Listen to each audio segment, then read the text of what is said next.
तो मूवी के स्टार्टिंग में हम एक लड़की को देखते हैं जो दिखने में तो कोई ब्राइड लग रही होती है क्योंकि उसने ब्राइडल ड्रेस पहना होता है, लेकिन वो काफी ज्यादा जख्मी लग रही थी। उसके नाक और मुंह से खून भी आ रहा था। तब उसके पास एक आदमी आता है और उसके फेस से खून साफ करने लगता है। जो हैंडकरशीफ या कपड़ा उसके हाथ में होता है उस पर बिल लिखा होता है। वो लड़की उससे काफी डर रही होती है तो आदमी उससे कहता है कि डरो नहीं, तुम बहुत प्यारी लग रही हो। तुम समझ रही हो कि तुम ऐसी दिखोगी तो मैं तुम्हें छोड़ दूंगा? ना, मैं तुम्हें शुरू से पसंद करता हूँ और कभी भी तुम्हें छोड़ नहीं सकता।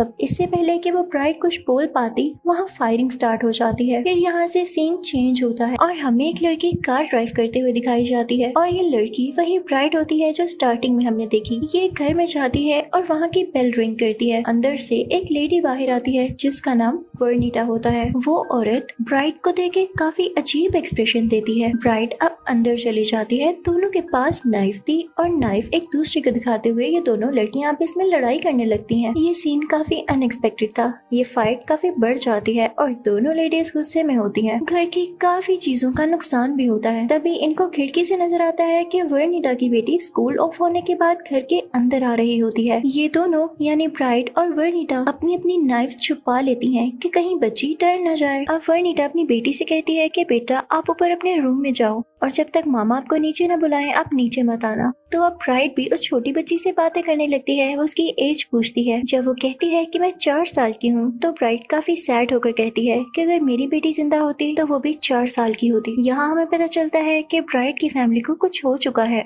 जब वो बच्ची चली जाती है तो वर्निटा ब्राइड से बातें करने लगती है। वो कहती है कि मेरी तुमसे एक रिक्वेस्ट है। मेरी बेटी मुझसे बहुत प्यार करती है और मैं भी अपनी बेटी को बहुत चाहती हूँ। मैं नहीं चाहती कि वो मुझे मरता हुआ देखे। तुम प्लीज कभी भी मुझे उसके सामने मत मारना, वरना वो सारी जिंदगी ये बात नहीं भूल पाएगी। अगर तुम मुझे मारना ही चाहती हो तो कल रात को हम तलवार से लड़ेंगे और यहाँ नहीं किसी नदी के किनारे। लेकिन साथ ही वर्निटा दोबारा बोल पड़ती है कि ब्राइड मुझे एक बात बताओ, क्या मुझे मारने के बाद तुम्हारा बदला पूरा हो जाएगा? तो ब्राइड कहती है नहीं, कैसे पूरा हो सकता है? बदला तो तब पूरा होगा जब मैं तुम्हारी पूरी फैमिली को मार दूं। लेकिन मेरा दिल इतना सख्त नहीं है और मैं ऐसा करूंगी भी नहीं, इसलिए मैं सिर्फ तुम्हें मारूंगी। अब वर्निटा दूसरी तरफ चली जाती है। वो सीरियल का बॉक्स उठाती है और उसमें गन छुपा लेती है और उसी गन से वो ब्राइड को शूट कर देती है। ब्राइड को उसका प्लान पता था तो ब्राइड साइड पे होकर अपनी जान बचा लेती है और उसके हाथ में जो नाइफ होती है वो उस औरत यानी वर्निटा की तरफ फेंकती है तो वो नाइफ उसके आर पार हो जाती है और वो वहीं पर मारी जाती है। तभी उसकी बेटी भी आ जाती है। ब्राइड उस बच्ची से कहती है कि दुखी मत होना, तुम्हारी माँ एक अच्छी औरत नहीं थी, उसके लिए मर जाना ही बेहतर था। वैसे मुझे नहीं लगता कि तुम मुझसे बदला लोगी क्योंकि तुम अभी छोटी हो और कुछ नहीं जानती, लेकिन फिर भी तुम मुझसे बदला लेना चाहो या पूछना चाहो कि मैंने तुम्हारी मामा को क्यों मारा तो तुम मुझसे मिल लेना। और फिर ब्राइड वहाँ से बाहर आ जाती है। वो अपनी गाड़ी में बैठती है और अपनी नोटबुक उठाती है। उस नोटबुक में कुछ नाम लिखे हुए थे। वर्निटा से ऊपर भी एक नाम था जो कि वो क्रॉस कर चुकी थी, यानी उस इंसान को वो पहले ही मार चुकी थी और अब वो वर्निटा का नाम भी क्रॉस कर देती है और उसकी लिस्ट में और भी लोग थे जिन्हें वो मारने वाली थी। यहाँ तक तो हमें ये समझ आता है कि शायद इन लोगों ने इसकी फैमिली को खत्म किया हो और ये इन लोगों से बदला ले रही हो और इन्हें मार रही हो। अब यहाँ से सीन पास्ट में शिफ्ट होता है। हम 4-5 साल पहले का सीन देखते हैं जब कोई आदमी चर्च की तरफ अपनी गाड़ी ड्राइव कर जा रहा होता है क्योंकि वहाँ पे किसी का अटैक हुआ था और कई लोग मारे गए थे। जब वो पुलिस ऑफिसर चर्च के अंदर जाकर देखता है तो वहाँ पर एक बहुत ही प्यारी लड़की होती है जो कि असल में ब्राइड थी और जो मूवी के स्टार्टिंग सीन में हमें जख्मी दिखाई गई। पुलिस ऑफिसर उसके पास बैठता है और कहता है कि ये ब्राइड थी, मुझे बहुत दुख हुआ कि उन लोगों ने इसको भी मार दिया।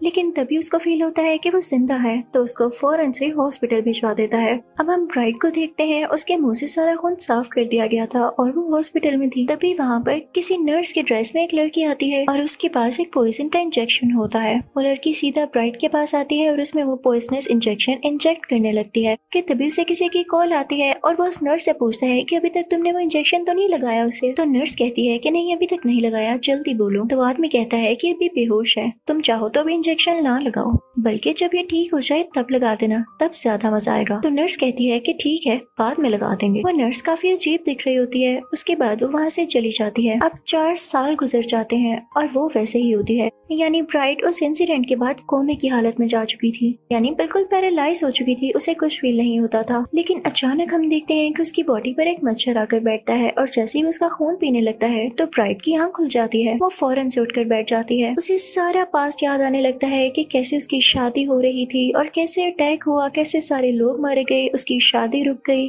और उसको सर में गोली लगी थी। लेकिन जैसे ही वो अपने सर पर हाथ लगाती है तो उसे कोई निशान नहीं मिलता, और मिलता भी कैसे, इस बात को 4 साल से ज्यादा का टाइम हो चुका था, जो कि ब्राइट को नहीं पता था। उसे इस सब पर यकीन नहीं आ रहा होता तो वो लेट जाती है। तभी वहाँ पर 2 आदमी आते हैं। एक उसी हॉस्पिटल का स्टाफ मेंबर होता है जो कि खुद को डॉक्टर कहा करता था। उसके साथ एक हेल्दी इंसान होता है। जब वो ब्राइट के क्लोज आता है तो ब्राइट उसे डर जाती है और उसे धक्का देकर नीचे गिरा देती है और फिर उसे मार डालती है। लेकिन वो बेचारी खुद भी बेड से नीचे गिर जाती है। उसे फील होता है कि वो चल नहीं सकती, यानी उसकी दोनों टांगे पैरालाइज्ड हैं। अब वो क्रॉल करते हुए आगे चलने लगती है। वो वहाँ दरवाजे के पीछे खुद को छुपा लेती है और तभी वहाँ पर वो नकली डॉक्टर आता है। वो जब देखता है कि वो हेल्दी इंसान मर चुका है तो वो काफी परेशान होता है। वो जब अंदर आने लगता है तो ब्राइट चुपके से पीछे से उसे स्टैब करती है तो वो गिर जाता है। अब ब्राइट फौरन से दरवाजा बंद कर देती है। उस नकली डॉक्टर की गर्दन उस दरवाजे के अंदर आ जाती है और वो मर जाता है। वो उसकी पॉकेट से कार की कीज निकालती है और नीचे पार्किंग में चली जाती है। वो व्हील चेयर पर होती है और फाइनली वो उसकी कार ढूंढ लेती है। वो बहुत मुश्किल से कार की बैक सीट में बैठ जाती है। उसके पाँव मूव नहीं कर पा रहे थे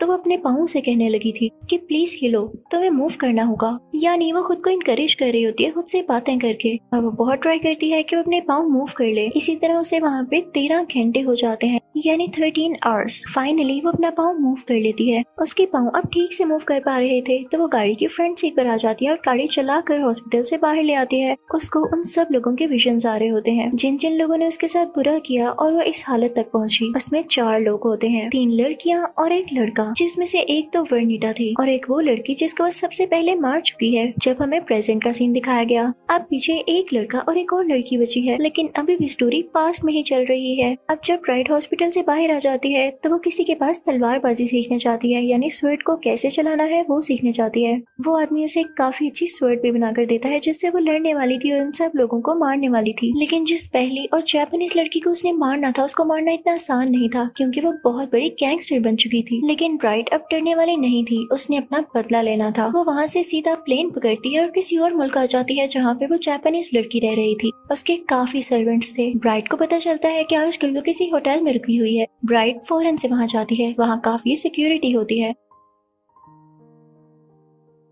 जब वो वहाँ पर पहुंच जाती है तो उसे उस जापानीज की असिस्टेंट नजर आती है। ब्राइट उस असिस्टेंट को पकड़ लेती है और चिल्लाने लगती है कि कहाँ हो तुम। वो इनफैक्ट उस जापानीज लड़की को बुला रही होती है, लेकिन जब वो बाहर नहीं निकलती और बाद में उसे देर हो जाती है तो ब्राइट उस असिस्टेंट का हाथ काट देती है। उस असिस्टेंट का हाथ काट देती है जिसको देखकर वहाँ के सारे लोग काफी डर जाते हैं। तभी वहाँ पर वो जापानीज औरत आती है, यानी जापानीज गैंगस्टर। वो अपने खास आदमी से कहती है कि जाओ इस ब्राइट के साथ लड़ो। उसे काफी अच्छी तलवारबाजी आती थी और वो अपनी स्वर्ड लेकर ब्राइट के सामने आ जाता है, लेकिन ब्राइट भी अपनी तलवार से उसकी तलवार काट डालती है। यानी ब्राइट के पास जो स्वर्ड थी वो काफी ज्यादा अच्छी थी और फिर वो अपनी तलवार उस आदमी के आर पार कर देती है। जब जापानीज औरत ये देखती है तो उसे काफी गुस्सा आता है। वो अपने सारे लोगों से कहती है जाओ ब्राइट की तरफ और उसे मार डालो। लेकिन ब्राइट भी अब काफी अच्छी तलवारबाज बन चुकी थी, उसे स्वर्ड चलाना बहुत अच्छे से आता था। अब जैसे जैसे लोग उसकी तरफ जाते रहते हैं, ब्राइट उनसे मुकाबला करती रहती है और अपनी तलवार चलाती रहती है और फिर सबको वो हरा देती है। अब लास्ट में जब उस जापानीज औरत के पास कुछ नहीं बचता तो वो एक 17 साल की लड़की को बुलाती है जो कि उसकी काफी खास असिस्टेंट थी। वो बच्ची होकर भी काफी अच्छी तलवारबाज थी। वो ब्राइट से लड़ने लगती है और उन दोनों में अच्छी खासी लड़ाई होती है, लेकिन ब्राइट उससे भी हरा देती है। उस बच्ची की आंखों से खून आने लगता है तो अब जापानीज औरत थोड़ा थोड़ा घबरा जाती है कि ये तो सबको हराते जा रही है, इसको मैं कैसे हराऊं। अब वो जापानीज औरत अपनी तलवार बाहर निकालती है। जैसे ही उसकी तलवार बाहर निकालने की आवाज आती है तो हमें साथ ही कुछ बाइक्स की भी आवाज आती है। तो वो जापानीज औरत हंसने लगती है। वो स्माइल करते हुए ब्राइट से कहती है कि तुम्हें क्या लगा था तुम मुझे इतनी आसानी से हरा दोगी? तुमने कभी सुना है कि मैं कितनी बड़ी गैंगस्टर हूँ? तुम मेरे से मुकाबला करोगी, पुअर लेडी। और इसी के साथ उस जापानीज औरत के बहुत सारे लोग आ जाते हैं। सबने ब्लैक मास्क पहना होता है, लेकिन ब्राइट बिल्कुल भी नहीं डरती। वो अपनी स्वर्ड साइड पर करती है जिसमें उसे सारे लोगों का रिफ्लेक्शन दिखाई देता है। वो सारे लोग उसकी चारों तरफ थे। ब्राइट अपनी तलवार घुमाने लगती है। वो बहुत टैलेंटेड होती है। वो यहाँ पर अपनी स्किल्स यूज करके सारे लोगों को मार डालती है। वहाँ पर कोई भी नहीं बचा था। अब ब्राइट जब पीछे देखती है तो वो जापानीज औरत वहाँ पर नहीं होती। बेचारी डर गई होगी। जब ब्राइट उस होटल के बाहर जाती है तो वो जापानीज लड़की उस होटल के बाहर होती है। ब्राइट उससे लड़ने लग जाती है।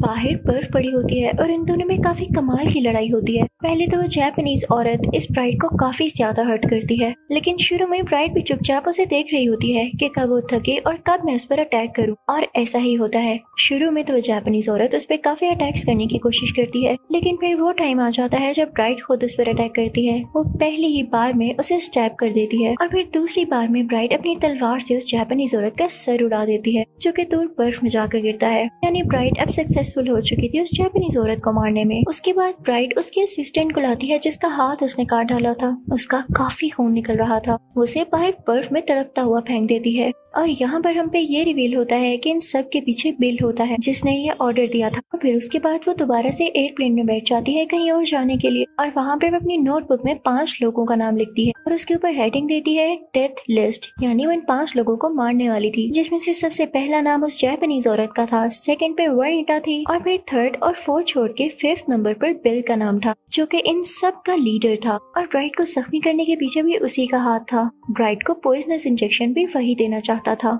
और अब ये हम भी जानते हैं कि ब्राइड इन बाकी लोगों को छोड़ने वाली भी नहीं है। जैसे इसने उस जापानीज औरत और वनिता को मारा, ये बाकी लोगों को भी मारेगी और हर जगह ट्रैवल करके अपना बदला पूरा करेगी। इसी के साथ ये स्टोरी इधर ही खत्म होती है। Thank you for watching.